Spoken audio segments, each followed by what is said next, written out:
नमस्कार मित्रों, हम देख रहे थे जुलाई महीने की क्रोनोलॉजी के करंट अफेयर्स एमसीक्यू बेस्ड। उसका आज राजस्थान वाले पार्ट का दूसरा दिन है।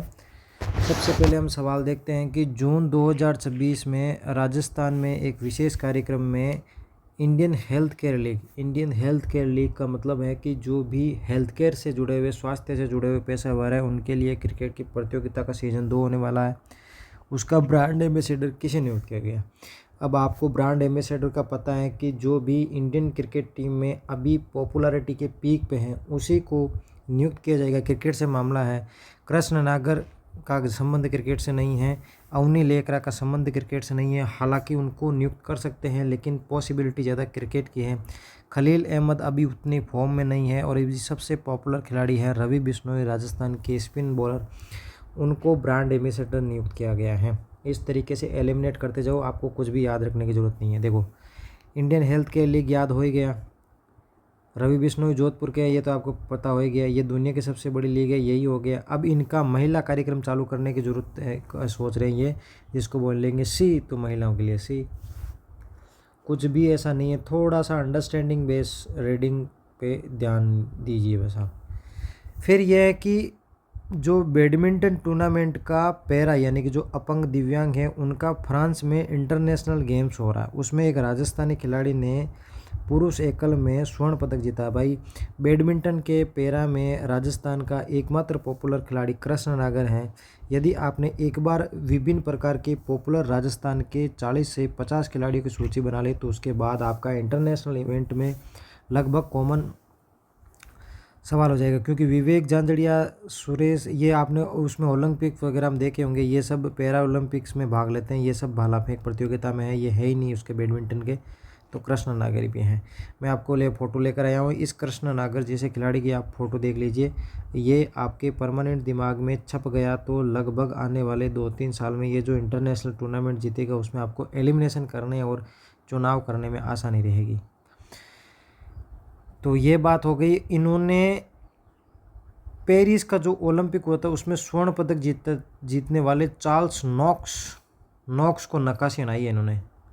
नॉक्स को नक्काशी अनाई, इस तरीके से कुछ याद है।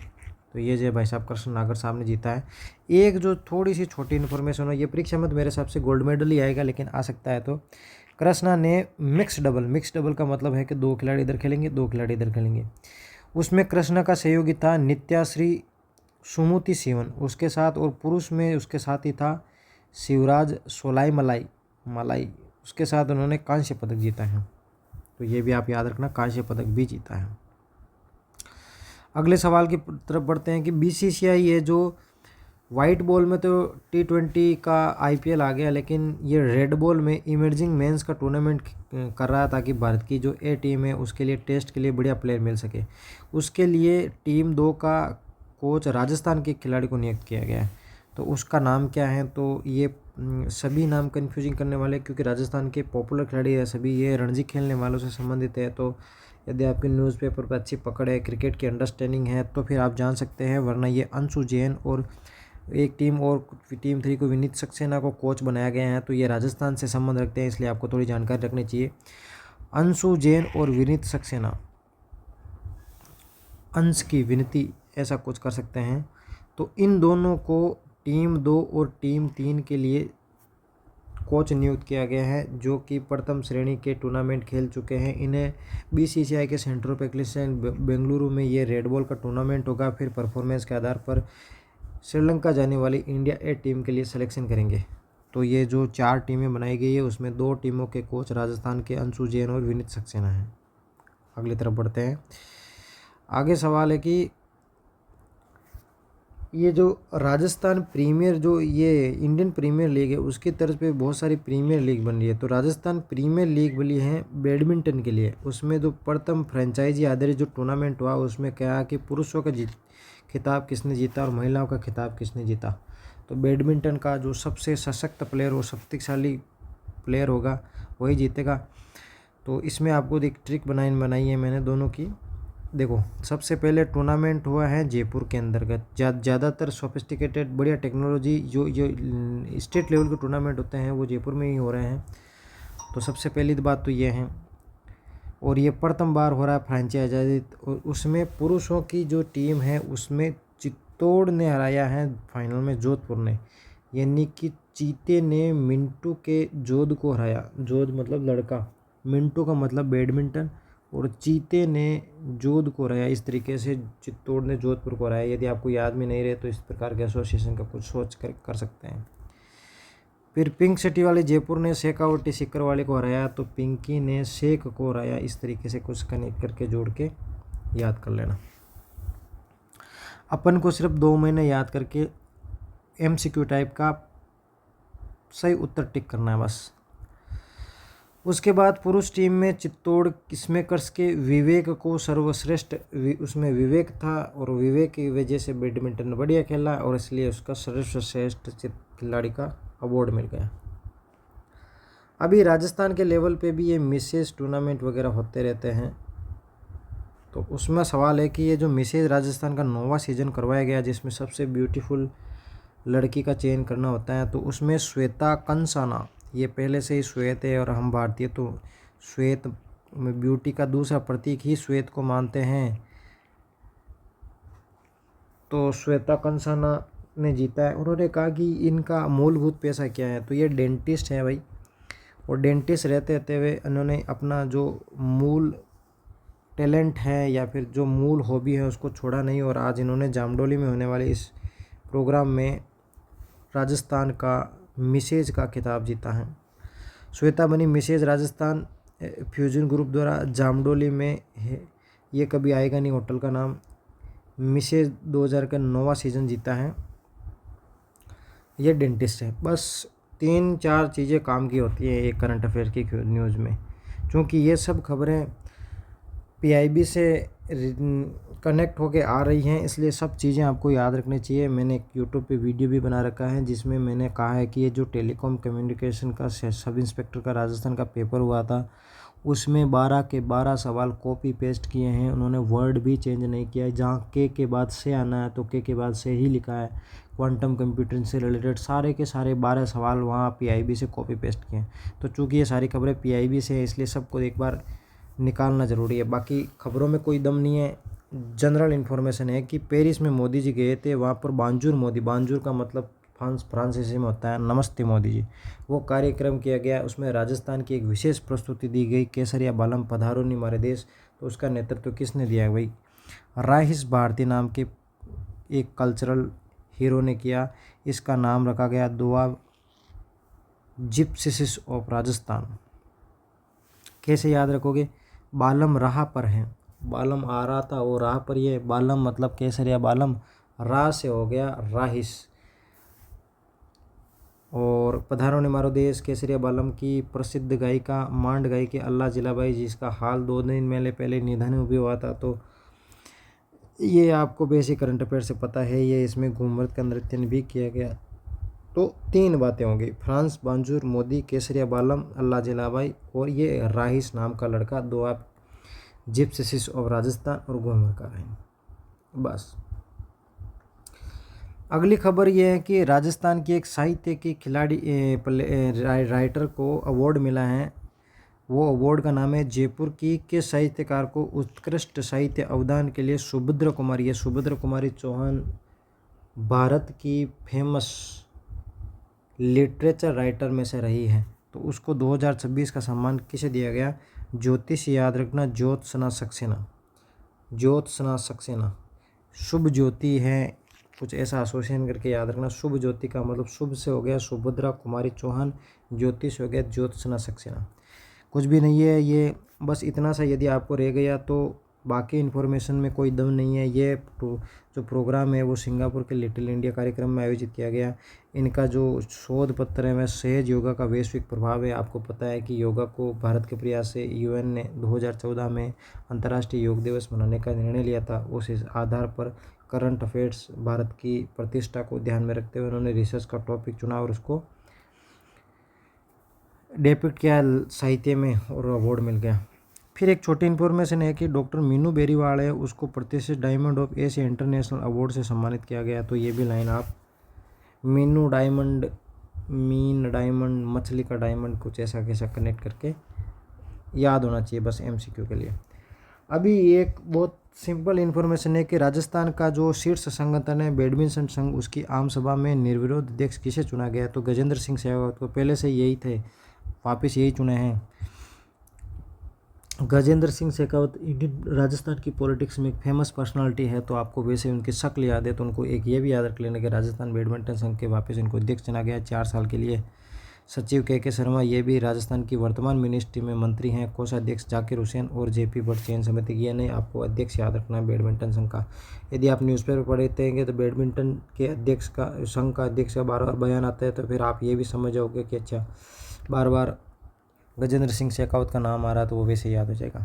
अभी इसरो में राजस्थान के बहुत सारे जो प्रतिभावान छात्र हैं वो जा रहे हैं। वहाँ की एनालॉग ट्रेनिंग के अंदर प्रशिक्षण के लिए 16 साल की लड़की सोनाक्षी मोठिया का सिलेक्शन हुआ है। तो राजस्थान की कहाँ की रहने वाली हैं, तो अच्छी एजुकेशन उसको जयपुर के बगरू के नवेटा की मोठिया की ढाणी में, ये अपना मोठिया नाम गोत ढाणी के नाम पे रखा है, सोनाक्षी मोठिया, मोठिया की ढाणी के हिसाब से। तो मोठिया की ढाणी की नवेटा की बगरू की है ये, 16 साल की, एनालॉग ट्रेनिंग सेंटर में इनका सिलेक्शन हुआ है।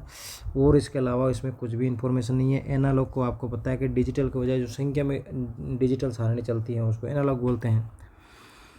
अभी राजस्थान के एक और खिलाड़ी को कुपोषण और भूख के खिलाफ वैश्विक अभियान में योगदान देने की UN की एक संस्था है IIMSM, उन्होंने सम्मानित किया। तो जयपुर नेशनल यूनिवर्सिटी है, उसके संदीप बख्शी साहब हैं, ये काफ़ी न्यूज़ में भी रहते, फेसबुक वगैरह पर बार बार स्क्रॉल करते हुए आ रहे थे। तो ये जो एल्गी है उसका सुपर फूड, आपको पता है कि आजकल UN भी बहुत सारी रिपोर्ट कहा रखा है कि ये जो एल्गी है इसका आप सुपर फूड के रूप में कुपोषण की समस्या का स्थायी समाधान कर सकते हैं। उसी का समाधान करते हुए जयपुर नेशनल यूनिवर्सिटी के चांसलर डॉक्टर संदीप बख्शी, ये उनकी फ़ोटो है यदि आपने देखी हो तो सोशल मीडिया पे। तो इनको ये जो UN की इकोसॉक की संस्था है IIMSM, inter governmental institute for the use of micro alga sponging against mall nutrition से संबंधित संगठन है। उन्होंने इनको ये जो कुपोषण से लड़ने के लिए उल्लेखनीय योगदान के लिए अंतर्राष्ट्रीय सम्मान दिया है। अभी ट्रेंड चल रहा है कि राजस्थान दिवस को भी हम लोग हिंदू पंचांग के हिसाब से मनाने के लिए चैत्र प्रतिपदा से आरंभ कर रहे हैं। उस हिसाब से हमने महाराणा प्रताप की हिंदू पंचांग के हिसाब से 17 जून को कौन सी जयंती और किस दुर्ग में पहली बार मनाई है। अभी ये चौंकाने वाला तथ्य है, जब भी ऐसे ऑप्शन आए तो आप दो एक्सट्रीम को, जो सबसे बड़ी संख्या है उसको एलिमिनेट कर दिया करो, जो सबसे छोटी संख्या है उसको एलिमिनेट कर दिया करो। बाकी दो में से उत्तर है तो 286 में है। ये कुंभलगढ़ में पहली बार किया गया। आपको पता है कुंभलगढ़ महाराणा कुंभा के नाम पे है, तो उन्होंने बनवाया था। उसकी वो जो दीवार बहुत चौड़ी है, उस पर 4 घोड़े चल सकते हैं, वैसी वाली बात है। और ये जो कटारगढ़ है वहीं पे महाराणा प्रताप का जन्म हुआ, तो इन्होंने इस बार कहा कि हम लोग इस बार इसका 486वां जन्मदिवस हम लोग वहीं मनाते हैं, जेठ की चांदनी तीज को। अभी अगला सवाल है कि ये क्लाउड, गूगल क्लाउड है, उसके साथ जनरेटिव AI कैंपस की स्थापना करने के लिए राजस्थान की कौन सी विश्वविद्यालय ने MOU साइन किया है। अभी ये आसान है क्योंकि भाई क्लाउड और जनरेटिव AI से संबंधित बातें राजस्थान की स्टेट यूनिवर्सिटी के पास तो फैक्ट, वो एग्ज़ाम ही सही नहीं कराती, इतनी टेक्नोलॉजी में कहाँ अपग्रेड होगी। तो सुकाड़िया यूनिवर्सिटी हो नहीं सकती, राजस्थान विश्वविद्यालय हो नहीं सकता, या तो जयपुर नेशनल यूनिवर्सिटी हो या विवेकानंद ग्लोबल, ये इसकी क्षमता ज़्यादा है विवेकानंद ग्लोबल यूनिवर्सिटी की, तो उन्होंने भाई साइन किया है। अब इसमें क्या होगा, क्लाउड में AI learning, machine learning, cloud computing, cloud प्रमाण पत्र से संबंधित बातें, AI से सारी बातें इसमें है। बस आपको सिर्फ इतना सा नाम याद रखना है कि विवेकानंद ग्लोबल यूनिवर्सिटी ने किसके साथ साइन किया है। ये विश्वविद्यालय जयपुर की है और गूगल क्लाउड के साथ वहाँ से मिलके आर्टिफिशियल इंटेलिजेंस में बच्चों को पढ़ाने के लिए, टेक्नोलॉजी सिखाने के लिए MOU साइन किया। बस अभी राजस्थान की एक और लड़की ने कमाल किया है। इंडोनेशिया में सुपुत्रा जूनियर वर्ल्ड गोल्फ का टूर्नामेंट हुआ था 2026 में, उसमें बेस्ट प्रोमिसिंग प्लेयर यानी कि ये रनर अप रही है। इसका नाम है अश्विनी सारस्वत। हालांकि गोल्फ से सवाल कम आते हैं, लेकिन फिर भी इस लड़की की फ़ोटो आप देख लेना, क्योंकि इंटरनेशनल पे जाके राजस्थान का नाम रोशन किया है। तो ओजस्विनी सारस्वत ने रनर अप रही हैं, 13 वर्ष की हैं, बेस्ट प्रोमिसिंग प्लेयर रहा, और उसमें कुछ भी इन्फॉर्मेशन काम की नहीं है। केवल एक घटना में 1 या 2 इन्फॉर्मेशन काम की होती है जहाँ से सवाल बन सकते हैं। फिर क्या है कि चंडीगढ़ में हाल ही में आयोजित राष्ट्रीय कैडेट जूडो चैंपियनशिप 2026 में राजस्थान की बालक टीम ने शानदार प्रदर्शन करते हुए कौन सा स्थान प्राप्त किया? तो उपविजेता है, विजेता नहीं है। ये जूडो ऐसा गेम होता है, मैंने आपको दिखाया है। लॉजिक और अंडरस्टैंडिंग समझा करो, यदि जब तक आप अंडरस्टैंड नहीं समझोगे फैक्ट आपको याद नहीं होगा। बस इतना सा यह है कि यदि सवाल आ जाए कि टूर्नामेंट कहाँ हुआ कैडेट जूडो नेशनल जूडो, तो वो चंडीगढ़ में हुआ है। और राजस्थान का प्रदर्शन, राजस्थान ने कुल 6 पदक जीते हैं, जिसमें 1 स्वर्ण 2 रजत 3 कांस्य, 1 2 3 है। और स्वर्ण रजत कांस्य करते जाओ, याद रखने की जरूरत नहीं, एसोसिएशन हो गया। फिर पदक विजेता में सौरभ 66 किलो वर्ग बार में स्वर्ण पदक जीता है, इसका नाम याद रखना, बाकी जरूरत नहीं है। अंकित राजौरा 55 विजेता ये कांस्य पदक जीते हैं। आप इस सौरभ का नाम सौरभ गांगुली के नाम से याद रखें। जूडो, अच्छा ठीक है, सौरभ गांगुली क्रिकेट के साथ जूडो भी खेलते थे, फिर उन्होंने स्वर्ण पदक भी जीता, ऐसा कुछ कनेक्ट करके। अभी टेक्नोलॉजी से जुड़ी हुई खबर है कि राजस्थान वन विभाग डिजिटल पब्लिक इंफ्रास्ट्रक्चर का यूज़ करते हैं। डिजिटल पब्लिक इंफ्रास्ट्रक्चर का यूज़ का मतलब आप समझिए, जैसे आप सामान्य रूप से जा रहे हैं और आपको रास्ते का आइडिया होना चाहिए, उसी प्रकार से डिजिटली रास्ता देने के लिए पब्लिक इंफ्रास्ट्रक्चर जैसे की टर्म का यूज़ किया जाता है, जिसके जैसे DG1 पोर्टल का यूज़ कर रहा है। इसका मतलब क्या हुआ कि ये वन विभाग जो डिजिटली, यदि कोई उसका कर्मचारी आ रहा तो उसको हाजिरी लगाएंगे, पूरी पौधों की मैपिंग की जाएगी, कौन सा पेड़ कहाँ पे सूख गया है, इसकी डिजिटल निगरानी के लिए डिजिटल पब्लिक इंफ्रास्ट्रक्चर जैसे की टूल का यूज़ कर रहा है। और इसमें कुछ भी नहीं है, बस आपको DG1 ऐप याद रखना है। टेक्नोलॉजी का नाम डिजिटल पब्लिक इंफ्रास्ट्रक्चर है, वो मैंने आपको बताई दी। इसका क्या काम है तो आप करेंगे कि कहीं आग लगी तो उसका भूमि उपयोग, त्वरित निर्माण, बेहतर नीति, मॉनिटरिंग, जो भी हाजिरी वगैरह सब बेहतर बातें आप उसमें यदि आता है स्टेटमेंट पेमेंट करना।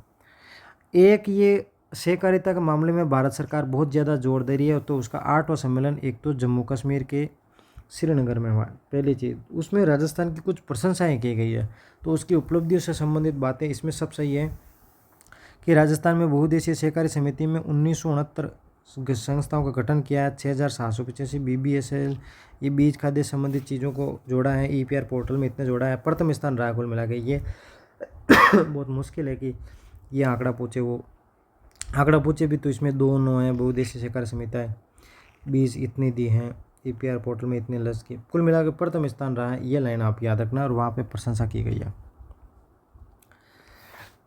लोकसभा अध्यक्ष ओम बिरला ने सवाई माधोपुर में डिजिटल प्लेटफॉर्म और ऐप का किसका शुभारंभ किया? तो ये अभियोजन प्रकरण, अभियोजन का मतलब होता है कि जो भी कोर्ट में अभियुक्त जाता है उसका मॉनिटरिंग के लिए ऐप डिजिटल यूज़ की जाए, जिसमें FIR से लेकर उसको अंत में क्या क्या राहत मिली उससे संबंधित सवाई माधोपुर का ये ऐप ट्रैक करेगा। तो इस तरीके से ये पायलट प्रोजेक्ट है, बाकी क्षेत्रों में भी इसका प्रसार होगा। तो फिर आप थाने में जाते हो तो आपकी कॉपी भी नहीं दी जाती, तो आप पूरा डिजिटली ट्रैक कर सकते हैं उस सिस्टम को, वैसी वाली बात है। बहुत छोटी इन्फॉर्मेशन है। संविधान हत्या दिवस 25 जून 2026 को मनाया जाता है। तो 25 जून मुख्यमंत्री ने बजरंग संघर्ष लोकतंत्र सेनानियों की मासिक पेंशन बढ़ाकर कितनी कर दी है? तो इसमें 25,000 कर दी गई है। पहले थी 20,000, उसको 25,000, और अभी मासिक चिकित्सा 4,000 से बढ़ाकर 5,000 कर दी गई है। महिला और बाल विकास विभाग द्वारा राजस्थान में आंगनबाड़ी में चले खिलौना बैंक की शुरुआत कम की गई। अब आप सोचो कि खिलौना बैंक क्यों लगाया जाता है? कि बच्चों का मन लगा रहे। बच्चों का मन लगाने के लिए सबसे उपयुक्त तारीख कौन सी है? आंगनबाड़ी खुलती किस तारीख को है? 1 जुलाई को, तो 1 जुलाई हो गया। बस इतनी सी इन्फॉर्मेशन आपको याद रखनी है कि 24 से 1 जुलाई के बीच महिला आंगनबाड़ी खिलौना बैंक परिवेश इसे अभियान चला रहा था। फिर उन्होंने 1 जुलाई को जैसे ही बच्चे आए उन्होंने इस खिलौना बैंक का शुभारंभ कर दिया, ताकि बच्चों का मन लगा रहे और आंगनबाड़ी में आए, पोषण का ध्यान रखे। भारत में पोषण कुपोषण कमी नहीं। माउंट आबू का नाम आपको पता है कि न्यूज़ में पढ़ा, आबू राज कर दिया गया है। कामवन ये इसका नाम चेंज किया है कामा का, और जहाजपुर का नाम कर दिया है यज्ञपुर। अंतिम सवाल में देखते हैं कि ये 20 जून को प्रधानमंत्री मोदी ने PM किसान की 23वीं किस्त कहाँ से, ये इम्पोर्टेंट नहीं है, हुबली से जारी की है। छोटी छोटी इन्फॉर्मेशन है। धन्यवाद। आज के अखबार में आज के मैगजीन में इतना ही था। यदि वीडियो लाइक करें तो शेयर करें, चैनल को सब्सक्राइब करें।